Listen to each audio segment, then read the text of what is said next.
Chapter arithmetic progression में हमारे पास एक क्वेश्चन है जिसमें हमें sum of first n terms of AP ये दे रखा है 2n² + 3n और हमें एपी फाइंड करनी है। तो माइंडेड यहाँ पर जो 2n² + 3n दे रखा है ना, ये दे रखा है सम ऑफ फर्स्ट एन टर्म्स।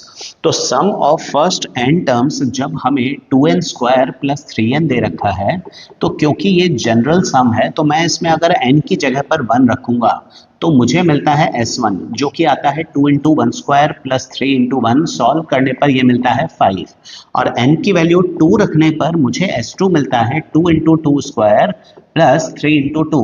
तो ये मेरे पास बनता है 8, 8 और 6 14 और फिर n = 3 रखने पर मुझे S3 मिलता है 2 × 3² + 3 × 3, यानी कि ये आता है मेरे पास 18, 18 + 9 27 निकल के आता है। तो ये निकल के आता है S1, S2 और S3। 1, 2, 3 n की वैल्यू रखकर S1, S2, S3 निकाल लिया।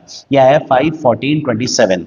अब S1 निकला है हमारा 5। अब S1 का मीनिंग क्या है? देखो S1 का मीनिंग होता है सम ऑफ फर्स्ट टर्म।